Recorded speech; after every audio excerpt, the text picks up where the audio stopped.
Assalamualaikum warahmatullahi wabarakatuh. Kembali lagi bersama Kulo Yusuf di topik dasar Adobe Photoshop. Sebelum kita mulai membuat sebuah desain atau mengedit sebuah gambar, alangkah baiknya kita mengetahui tentang menu dan tools di aplikasi yang akan kita gunakan.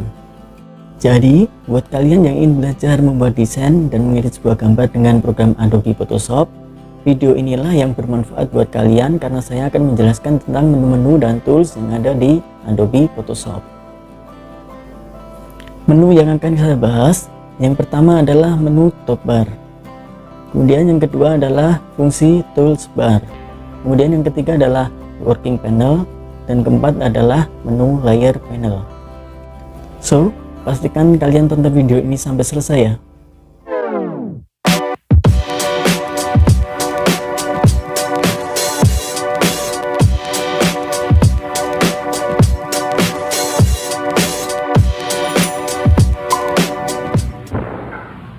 Oke, kita mulai ya.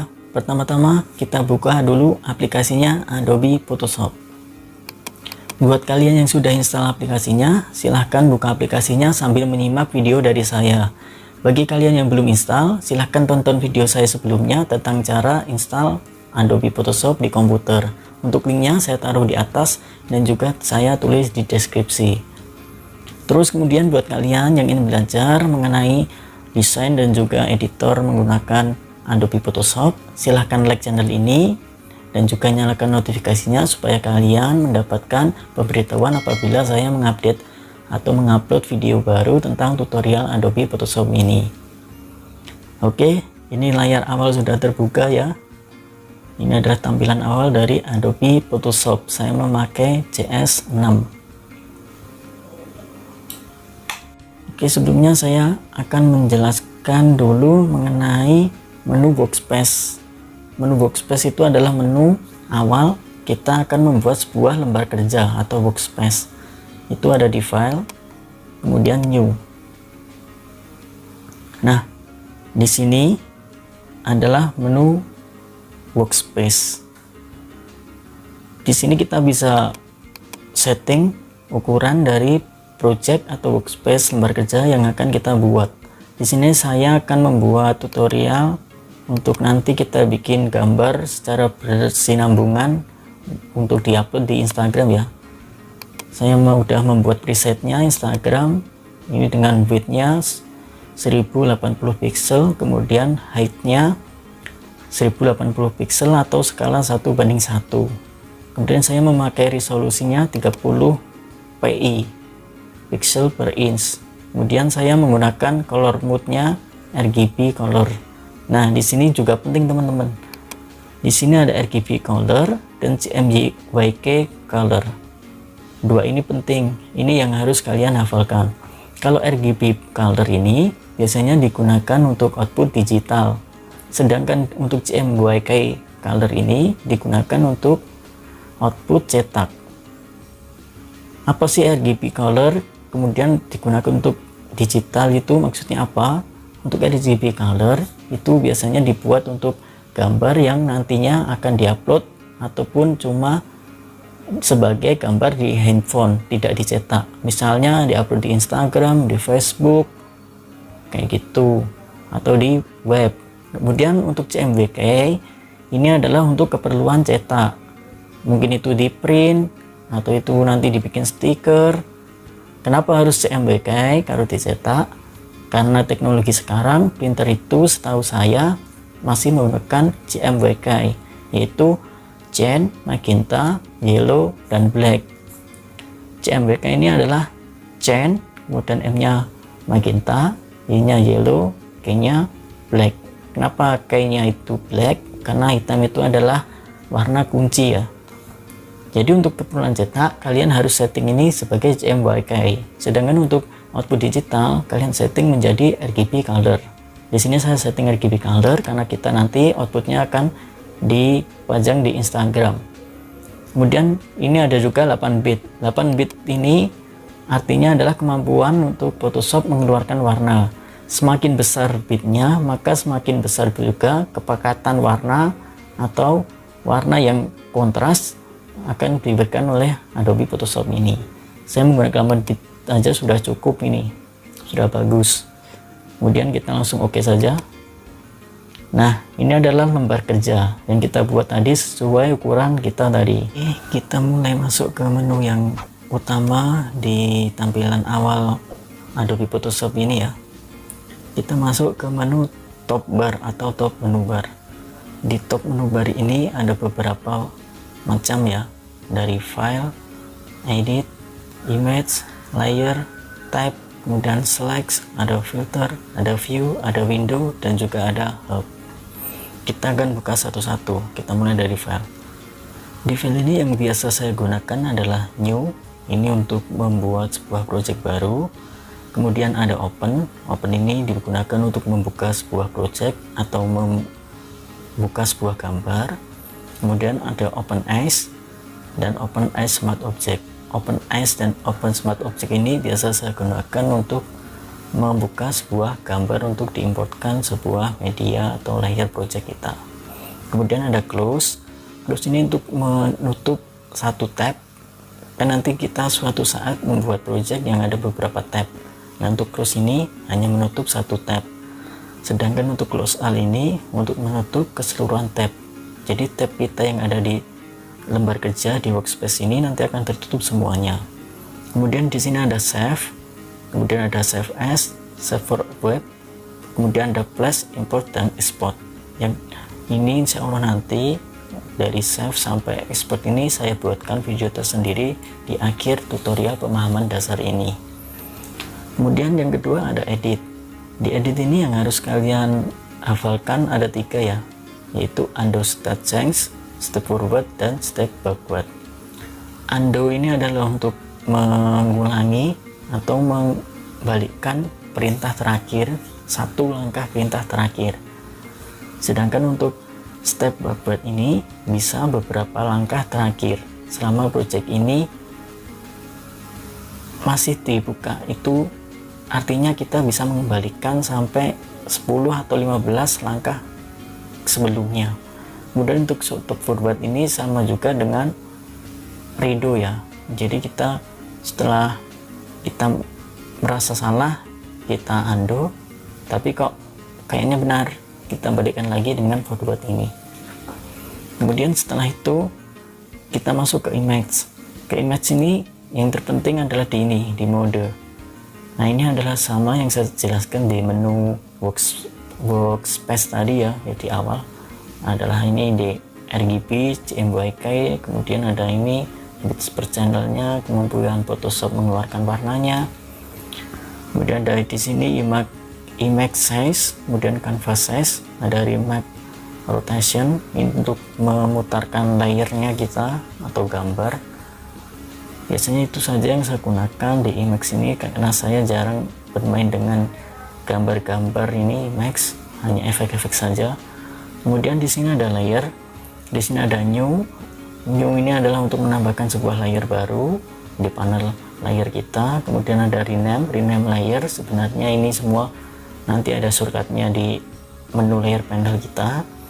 Kemudian ada layer style dan lain-lain, new fill layer, smart object, rasterize. Nah, ini nanti akan saya jelaskan perbedaan smart object dan rasterize di video berikutnya. Kemudian setelah itu ada di type, di mana type ini adalah sebenarnya fungsi untuk huruf dan angka ya. Di situ ada panels, kemudian ada create word effect, dan convert for shape. Convert to shape ini adalah kita membuat sebuah teks menjadi sebuah gambar atau JPEG. Jadi kalau sudah kita convert ke shape, kita sudah tidak bisa untuk mengeditnya. Sedangkan create word effect ini kita bisa mengeditnya, mungkin dari bentuknya, dari segi bentuk, ukuran, dan lain-lain itu masih bisa diedit. Kemudian selanjutnya adalah select. Select ini sebenarnya adalah masuk ke tipe selection tool. Yang harus kalian pahami di select ini adalah ini, di select. Karena apa? Setelah kita melakukan selection tool, dengan undo saja kita tidak bisa menghilangkan selectionnya. Jadi kita harus hilangkan dengan cara melakukan deselect ini. Komennya atau soketnya itu adalah Ctrl D di Windows, kemudian Command D itu di Mac. Kemudian setelah itu adalah inverse. Inverse ini adalah kita membalik dari selection tools kita. Jadi apa yang kita seleksi itu akan dibalik. Contohnya, saya ada di depan sebuah background berwarna hijau, saya seleksi hijaunya, terus kemudian saya invert, jadi saya ambil adalah sayanya, jadi background hijau itu tidak masuk ke seleksi saya gitu.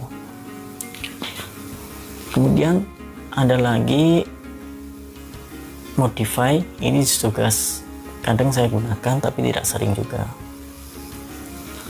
Kemudian setelah itu masuk ke filter.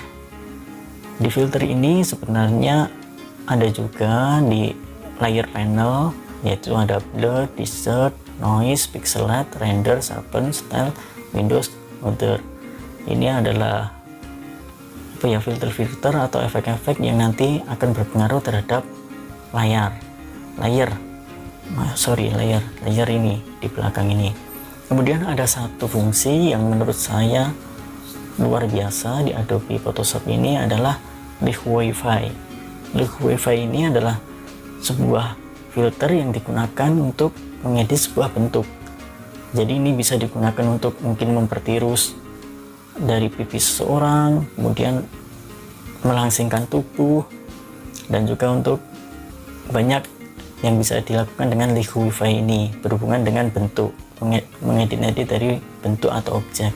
Tapi untuk penggunaannya dibutuhkan pengalaman dan kemahiran supaya nanti gambarnya tidak terlihat aneh.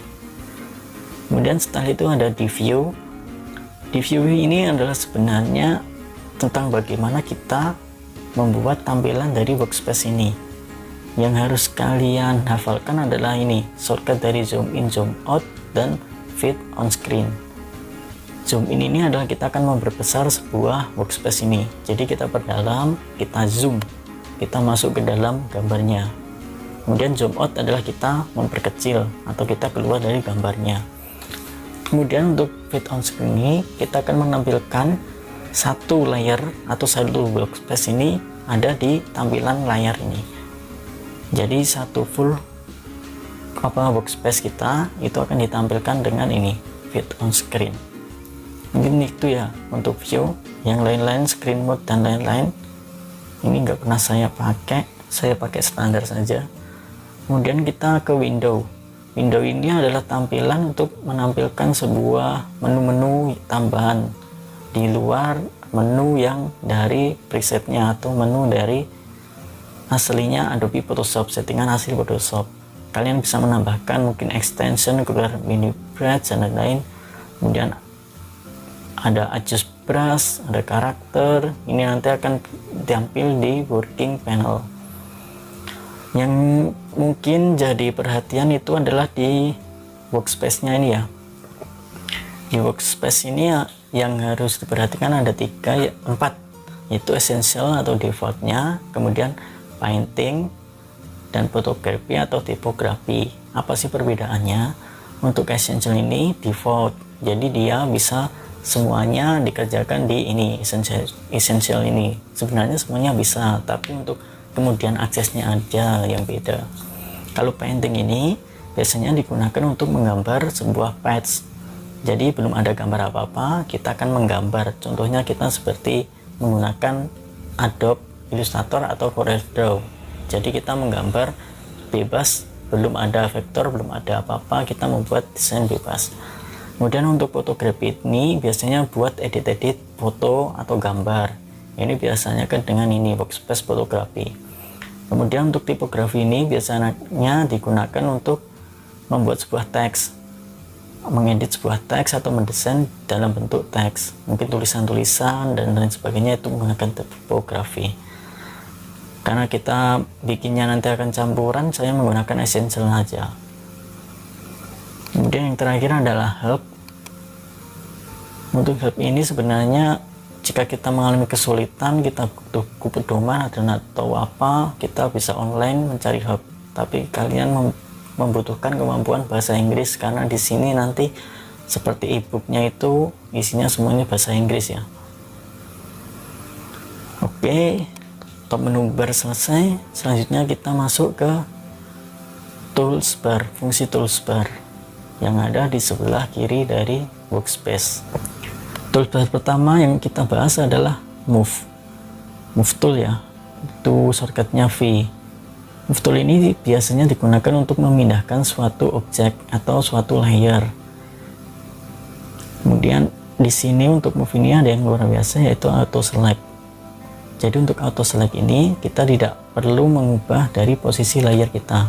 Contohnya kita punya gambar tiga gambar ini masing-masing punya satu layer 1, 2, 3.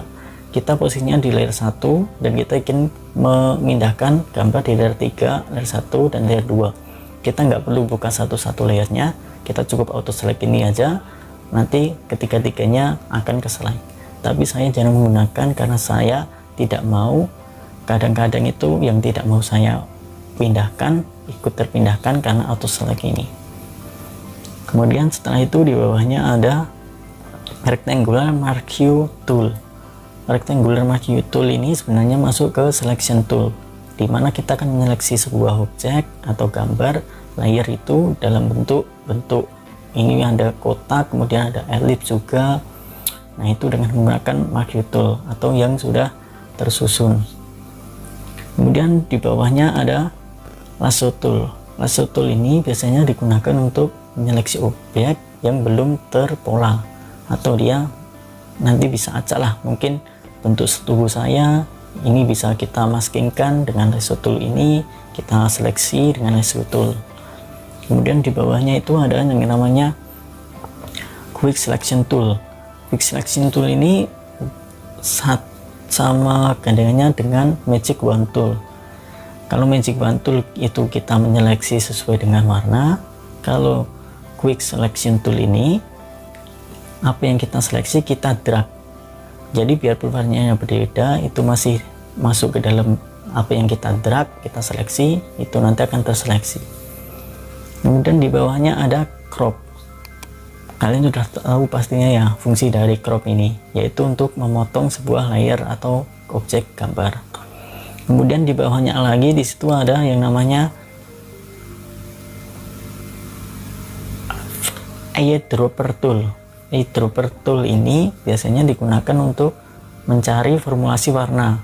Misalnya kita mempunyai sebuah gambar yang kita edit, kemudian kita menambahkan layer atau bentuk baru, warnanya kita ingin sesuaikan dengan objek atau gambar kita. Kita bisa gunakan ini eyedropper ini untuk mengambil warna yang sesuai dengan atau sama dengan objek kita. Kemudian di bawahnya ini ada healing brush. Healing brush tool ini biasanya digunakan untuk menyempurnakan gambar. Contohnya ada mobil gambar atau foto mobil, di situ mobilnya kotor. Jadi kita bisa menggunakan ini, nanti akan memanipulasi gambar, mobil itu bisa kelihatan bersih. Karena fungsi ini dari healing brush tool ini mengambil warna di dekatnya, kemudian dia akan menutupi warna di dekat-dekatnya. Begitu. Kemudian setelahnya ada brush tool. Brush tool ini sebenarnya banyak, biasanya saya sering menggunakan ini brush tool ini. Di sini banyak efek-efek, mungkin kita membuat efek distorsi, atau kita membuat efek fog, atau kita membuat efek salju dan lain-lain. Ini bisa menggunakan brush tool ini. Selain itu, ini juga bisa digunakan sebagai kuas ya. Jadi kita mau membuat sebuah warna di suatu bidang atau layer, itu biasa menggunakan brush tool ini. Teman-teman, karena durasi video pembahasan kali ini terlalu panjang, maka saya buat menjadi 2 parts. Untuk kelanjutan videonya, silahkan klik link di atas. Jika sudah ada, berarti saya sudah upload videonya. Jika belum ada, berarti saya belum mengupload videonya. Silahkan kalian tunggu. Untuk kalian yang belum subscribe channel ini, silahkan subscribe dulu channel ini dan nyalakan notifikasinya supaya nanti tidak ketinggalan video-video terbaru dari saya.